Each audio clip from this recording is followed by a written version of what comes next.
Hello बच्चों, तुम्हारा chapter चल रहा था डिसोल्यूशन ऑफ पार्टनरशिप फर्म। कल ही हमने स्टार्ट किया था। तो क्वेश्चन नंबर 22 करते हैं। कल होमवर्क दिया था मैंने आपको, पेज नंबर 7.61। आशीष और कनव पार्टनर है, रेशो है 3:2। तो मैंने आपको कल क्या बताया था, कौन कौन सी एसेट ट्रांसफर नहीं होगी, एक बार दोबारा रिकॉल कर लो।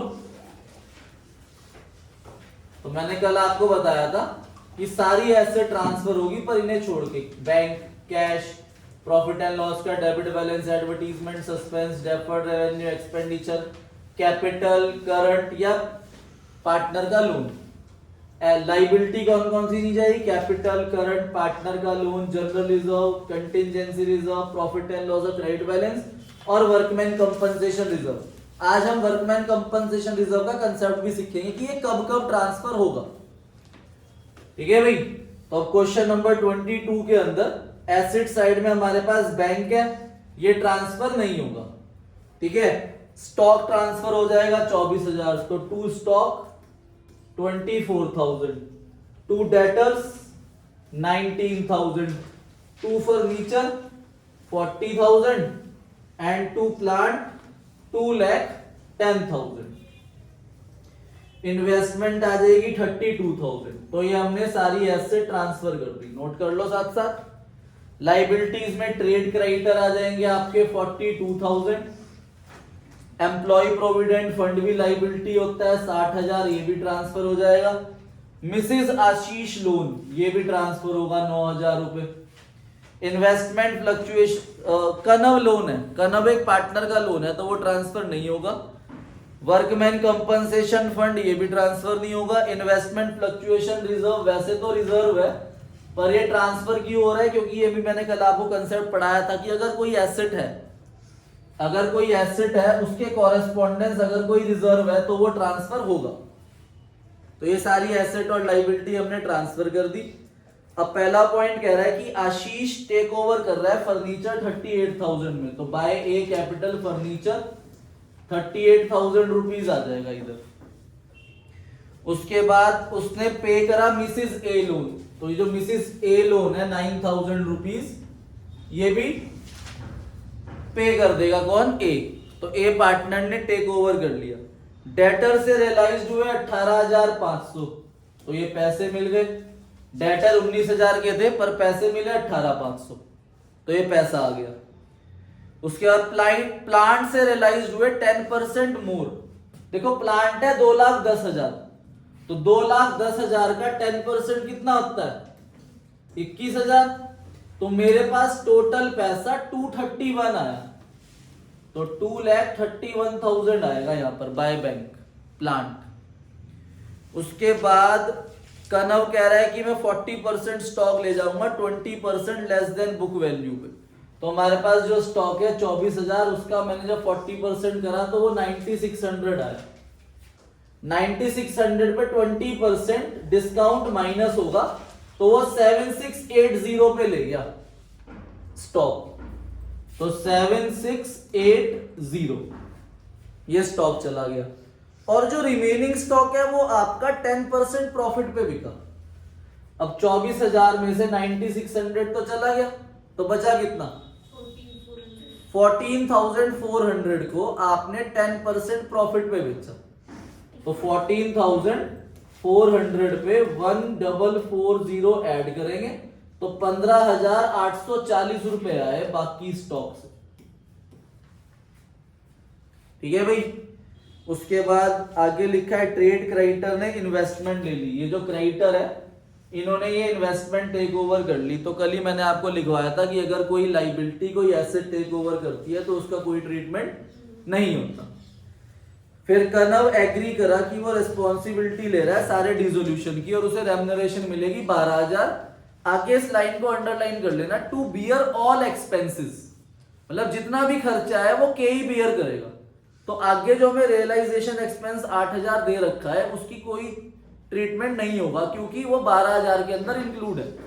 सारा एक्सपेंस के ने करना है, तो 2K कैपिटल 12,000 रुपए आ जाएगा यहाँ पर रियलाइजेशन एक्सपेंस। फिर लास्ट में आप चेक करोगे कोई लाइबिलिटी रह तो नहीं गई, क्रेडिटर थे चले गए, ईपीएफ रह गया। ईपीएफ एक लाइबिलिटी है, उसे फुल्ली पे कर दोगे आप 60,000। मिसिस ए लोन ये भी चला गया। आईएफआर रिजर्व होता है, इसका कुछ नहीं होता।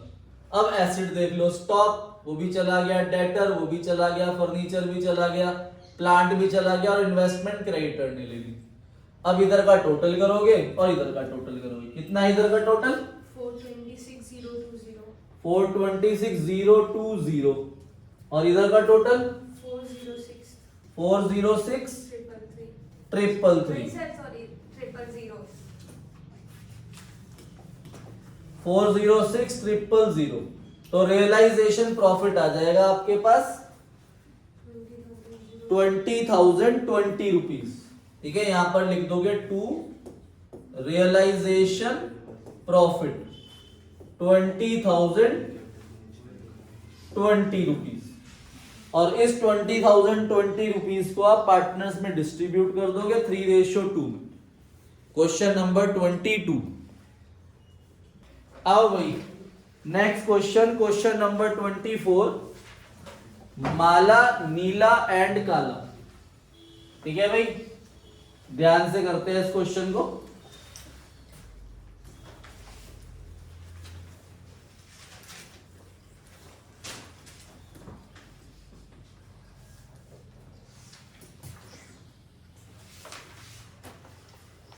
पढ़ो भाई। सबसे पहले हम एसेट ट्रांसफर करेंगे बिल्डिंग, तो टू बिल्डिंग आ जाएगा आपका 20,000। उसके बाद प्लांट 31,220, गुडविल आ जाएगी आपकी 10,000, पेटेंट 38,080 रुपीज, सॉफ्टवेयर आ जाएगा 12,400, to stock 11,240 and to debtor 8,740। ये हमने एसेट ट्रांसफर कर दी सारी।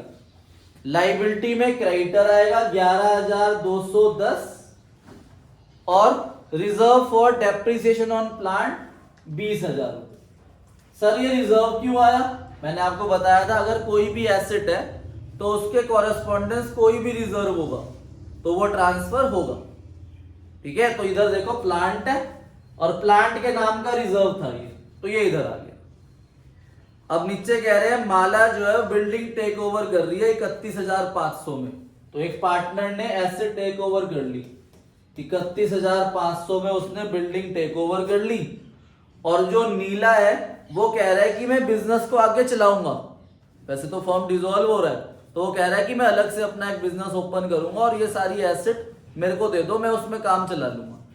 तो उसने कहा गुडविल मैं ले लेता हूं। गुडविल वो कह रहा है कि मुझे बुक वैल्यू पे ही दे दो, तो हम ऐसे लिखेंगे by N capital account goodwill 10,000। Stock और डेटर भी वो बुक वैल्यू पे ले रहे हैं, स्टॉक 11,240 और डेटर 8,740।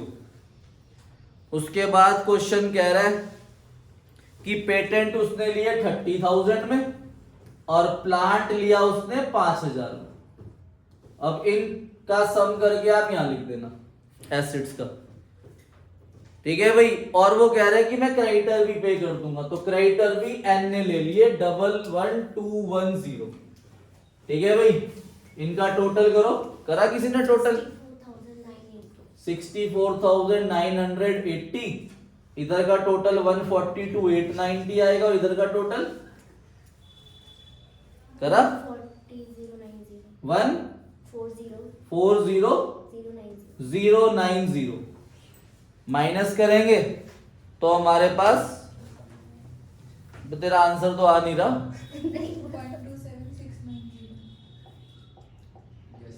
127,690 है टोटल। फिर यहाँ पे रियलाइजेशन लॉस आ जाएगा आपका 15,200। और ये रियलाइजेशन लॉस आप माला, नीला और काला तीनों में बांटोगे 7:2:1। नोट कर लो इसे। देखो ये जो क्वेश्चन नंबर 24 है इसमें सॉफ्टवेयर के बारे में कुछ नहीं लिखा हुआ, 12,400। तो ये एक इंटेंजिबल एसेट है, इसको हम फुल्ली रियलाइज यहां पर नहीं करेंगे। टेंजिबल एसेट के बारे में अगर क्वेश्चन साइलेंट होता है तो फुल्ली रियलाइज होती है। आओ अब क्वेश्चन नंबर 31 पे। क्वेश्चन नंबर 31 का ई पार्ट बताना है, तो सिर्फ ई पार्ट की प्रॉब्लम है, क्वेश्चन कराऊं पूरा? चलो भाई आओ ई पार्ट पे। अ post dated cheque 1500 under discount was dishonoured. देखो अगर हम कोई बिल रिसीवेबल या डिस्काउंट, बिल रिसीवेबल या कोई चेक हम डिस्काउंट करा लेते हैं बैंक से, ठीक है, और वो डिसऑनर हो जाता है तो उसकी लाइबिलिटी ना हमारी बनती है। मतलब ये कंटीजेंट लाइबिलिटी है। कंटीजेंट लाइबिलिटी मतलब अनरिकॉर्डेड लाइबिलिटी, इसे बैलेंस शीट के अंदर शो नहीं करा जाता। तो ये कंटीजेंट लाइबिलिटी है 1500 की, और वो बंदा इंसॉल्वेंट हो गया तो वो अनेबल है पे करने के लिए, तो ये फर्म को ही पे करने पड़ रहे हैं। तो एक लाइबिलिटी है, इसे पे करना पड़ रहा है, तो टू बैंक से इधर आ जाएगा 1500 रुपीज। ठीक है, आप ब्रैकेट में लिख भी दोगे cheque discounted but dishonour. Question number 31। इसके अलावा मैंने आपको डेथ ऑफ अ पार्टनर के सैंपल पेपर से क्वेश्चन दिए थे, उसकी कोई प्रॉब्लम है तो बताओ। तो अब अपनी कॉपी पे हेडिंग डालो workman compensation reserve. Workman compensation reserve जो है ये एक स्पेसिफिक रिजर्व होता है, और ये मैंने आपको जब कल चैप्टर स्टार्ट कराया था डिसोल्यूशन, तो मैंने बताया था कि ये रिजर्व रियलाइजेशन अकाउंट के अंदर ट्रांसफर नहीं होगा। पर आज हम एक केस पढ़ेंगे जिस केस के अंदर वर्कमैन कंपनसेशन रिजर्व को रियलाइजेशन के अंदर ट्रांसफर किया जाएगा। ठीक है भाई, इधर क्रेडिट साइड में बाय वर्कमैन कंपनसेशन रिजर्व भी लिखेंगे।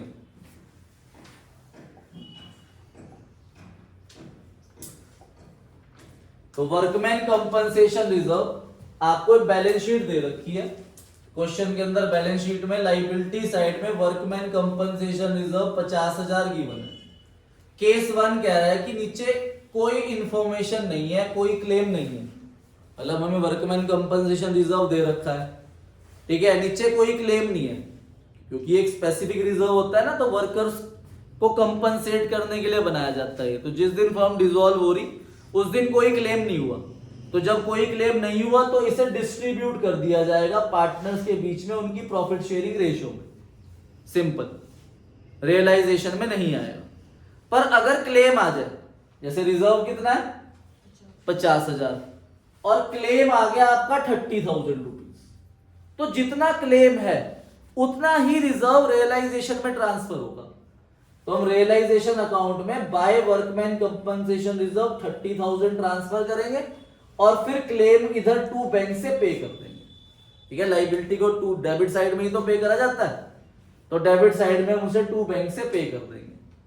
अगर मान लो सर क्लेम ज्यादा हो जाए, हमारे पास रिजर्व कितना है 50,000, क्लेम आ गया आपका 70,000 रुपीज, तो जितनी लाइबिलिटी है उतना ही तो ट्रांसफर कर सकते हैं।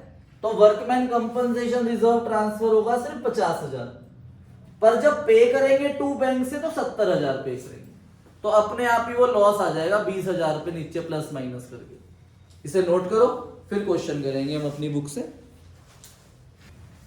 आओ क्वेश्चन नंबर 32 करते हैं, page number 7.66, Michael Jackson John. ठीक है, तो रेशो दे रखी है इनकी 1/2, 1/3 एंड 1/6। तो देखो रेशो जो है उनका बेस सेम नहीं है, तो अगर एक के नीचे 1/2 है, एक के नीचे 1/3 है, एक के नीचे 1/6 है, अगर ऐसी कभी रेशो आ जाए तो पहले हम बेस सेम करते हैं 1/2, 1/3, 1/6। तो आप बताओ मुझे वंश, ये रेशो है 1/2, 1/3, 1/6, मुझे इसे इक्वल करना है, तो बताओ कैसे होगी? बता सकते हो आप? हाँ बताओ बताओ। 12 रखूं कहाँ पे? नीचे, कहाँ पर? सबके सबको 12, सबका 12 बनाओ नीचे पहले, सबका 12 बनाओ नीचे, हाँ, मतलब इसे मल्टीप्लाई करूं किससे? 6 से, 6 से, इसे मल्टीप्लाई करूं 4 से, और इसे मल्टीप्लाई कर दिया 2 से, तो ये हो गया 1/12, 1 ऊपर तो 1 ही है, मतलब चेंज नहीं होगा 6 हो जाएगा। तो ऊपर भी 6 लिखूं? अच्छा, मतलब मल्टीप्लाई डिवाइड करूं 6 से, ऐसे बोलना है, मल्टीप्लाई भी डिवाइड भी, और यहाँ मल्टीप्लाई डिवाइड 4 से, और यहाँ मल्टीप्लाई डिवाइड 2 से, तो ये 6/12, 4/12 और 2/12, ठीक है। तो 3:2:1, चलो ठीक है, ये रेशो, ठीक है। वैसे हम सीधा 6 भी कर सकते थे, 12 की जगह हम 6 भी कर सकते हैं, तीनों के नीचे इसे मल्टीप्लाई डिवाइड 3 से करते, इसे मल्टीप्लाई डिवाइड 2 से करते और ये 6 ही रहता, तब भी यही बनती 3:2:1, ठीक है भाई। तो अब बनाओ फॉर्मेट रियलाइजेशन क्वेश्चन नंबर 32। तो पहले हम लाइबिलिटी ट्रांसफर करेंगे बाय क्रेडिटर्स, क्रेडिटर्स आ जाएंगे 40,000। उसके बाद प्रोविजन फॉर लाइबिलिटी 5,000, ठीक है ये। और लोन बाय माइकल है तो वो पार्टनर का लोन है, वो नहीं ट्रांसफर होगा। अब वर्कमैन कंपनसेशन रिजर्व 21,000 है। अब नीचे एक बार नजर मारी तो देखा नीचे वर्कमैन का कोई क्लेम नहीं है, तो अगर कोई क्लेम नहीं है तो रिजर्व भी ट्रांसफर नहीं होगा। अब एसिड साइड में हमारे पास बैंक है, वो ट्रांसफर नहीं होगा, स्टॉक आ जाएगा 50,000, डेटर्स आ जाएंगे आपके 50,000, लैंड एंड बिल्डिंग आ जाएगी 57,000, प्रॉफिट एंड लॉस होता है वो ट्रांसफर नहीं होगा, एडवर्टीजमेंट सस्पेंस वो भी लॉस होता है वो भी ट्रांसफर नहीं होगा, ठीक है। अब ड्यूरिंग द रियलाइजेशन प्रोसेस, ये पॉइंट बहुत ध्यान से पढ़ना, ठीक है, ये पॉइंट एग्जाम में आया हुआ है एक बार। Uh liabilities under a suit for damages, मतलब हमारे ऊपर एक केस हुआ है जिसमें एक लाइबिलिटी अराइज हुई सूट फॉर डैमेजेस की, वो 20,000 रुपए में सेटल्ड हुई, मतलब हमने उसे पे कितने करे 20। आगे लिखा है as against 5,000 provided for in the books, पर हमारी बुक्स में सिर्फ कितने लिखे हुए हैं 5,000। तो हमारी बुक्स में देखो, बुक्स मतलब बैलेंस शीट में 5,000 से लिखी हुई है तो वो ये वाली लाइबिलिटी है, प्रोविजन फॉर लाइबिलिटी 5,000, ठीक है भाई। जिनके पास पिछले साल की बुक है ना, उसमें लाइबिलिटी साइड में प्रोविजन फॉर लाइबिलिटी के नाम से लाइबिलिटी नहीं है, तो उनके इस क्रेडिटर के अंदर है वो 5,000। जब भी लिख देंगे ना provided for in the books, मतलब बुक्स में लिखी हुई है, वो पे 20 की हो रही बस, तो पे हो रही है तो टू बैंक से प्रोविजन फॉर लाइबिलिटी 20,000 रुपए पे हो गई। आगे लिखा है लैंड एंड बिल्डिंग सोल्ड हुई 40,000 की, तो by bank land and building 40,000। उसके बाद स्टॉक डेटर से रियलाइज्ड हुए 30,000 और 42,000, स्टॉक से आए 30,000 और डेटर से आए 42,000। उसके बाद एक्सपेंस हुआ रियलाइजेशन का 1200, तो 1200 रुपए रियलाइजेशन एक्सपेंस आ गया 1200 रुपीज। उसके बाद क्वेश्चन कह रहा है there was a car in the firm, business में कार है, देखो एसेट में कहीं कार है नहीं, पर वो कह रहे हैं बिजनेस में कार है which was return of from the books, और वो बुक्स में नहीं लिखी हुई, इसका मतलब वो एसेट अनरिकॉर्डेड है अभी। उसको माइकल ले गया 20,000 रुपए में, तो पार्टनर ने एक एसेट टेक ओवर कर ली कार जिसकी बुक में वैल्यू 0 थी और वो उसे 20,000 रुपए में ले गया, तो बाय माइकल कैपिटल 20,000 रुपए। और आउटस्टैंडिंग सैलरी थी वो भी बुक्स में नहीं लिखी, वो भी माइकल ने ले ली, तो to bank account sorry he also agree to pay outstanding salary 20,000 रुपए, तो ये माइकल के नाम से आएगी 20,000, तो to M capital account outstanding salary 20,000। तो अब आप चेक करोगे कोई लाइबिलिटी तो नहीं रह गई, तो देखा इधर क्रेडिटर रह गए, वो फुल्ली पे हो जाएंगे 40,000 से, ठीक है। और इधर कोई एसेट स्टॉक चला गया, डेटर ये भी चले गए, लैंड एंड बिल्डिंग भी, बस 3 एसेट थी तीनों चली गई। इधर का टोटल करेंगे इधर का टोटल, तो रियलाइजेशन लॉस आ जाएगा 61,200, और इसे किस रेशियो में बांटेंगे 3:2:1, 3:2:1 में पार्टनर्स के बीच में डिस्ट्रीब्यूट कर देंगे, ठीक है, नोट कर लो इसे। आओ भाई क्वेश्चन नंबर 25 पेज नंबर 7.62, इसके अंदर सेकंड केस है। देखो वर्कमैन कंपनसेशन रिजर्व है 1 लाख रुपीस और क्लेम हो रहा है 40,000 रुपीज, तो जितना क्लेम होता है उतना ही रिजर्व ट्रांसफर होता है, ठीक है। तो आओ अपनी बुक में question number 25, Mike and Ajay partner है और रेशो इनकी कैपिटल है, जो बैलेंस शीट में कैपिटल दे रखे है ना 6 लाख 4 लाख, वो इनकी प्रॉफिट शेयरिंग रेशियो है, मतलब 3:2। लाइबिलिटी साइड में हमारे पास workman compensation reserve, creditor, bill payable and others है। सर ये अदर्स क्या है? ये अदर्स लाइबिलिटी है, ये भी ट्रांसफर होगी। और एसेट साइड में सिर्फ एक ही एसेट है, सन्ड्री एसेट। तो मैंने अगले पेज में पॉइंट नंबर 3 पढ़ा, तो उसमें देखो वर्कमैन कंपनसेशन क्लेम 40,000 रुपीज आ रहा है। तो मैंने आपको क्या बताया था, जितना क्लेम होगा उतना ही रिजर्व जाएगा। तो रिजर्व ट्रांसफर सिर्फ 40,000 रुपीज होगा, क्योंकि क्लेम भी 40,000 रुपीज है। तो आप यहाँ पे liability by workman compensation reserve 40,000, by creditors 1 lakh rupees, sorry 2 lakh rupees creditor, bills payable 60,000 and others liability आ जाएगी 3,40,000 रुपीज। एसेट साइड में सन्ड्री एसेट आ जाएगी टोटल 16,30,000। ये हमने सन्ड्री एसेट ट्रांसफर कर दी। अब कह रहे हैं सन्ड्री एसेट से रियलाइज्ड हुए 14 लाख, तो ये अब सेल होगी। कैश क्यों लिखा? क्योंकि बैलेंस शीट में कैश है। तो 14 लाख रुपीज आपके पास कैश आ गया सन्ड्री एसेट का। लाइबिलिटी में क्रेडिटर, ये वाला पॉइंट ध्यान से पढ़ो। देखो फर्म डिसॉल्व हो रही है 31 मार्च को, पर क्रेडिटर को हमें पे करने थे 31 मई में, आफ्टर 2 मंथ।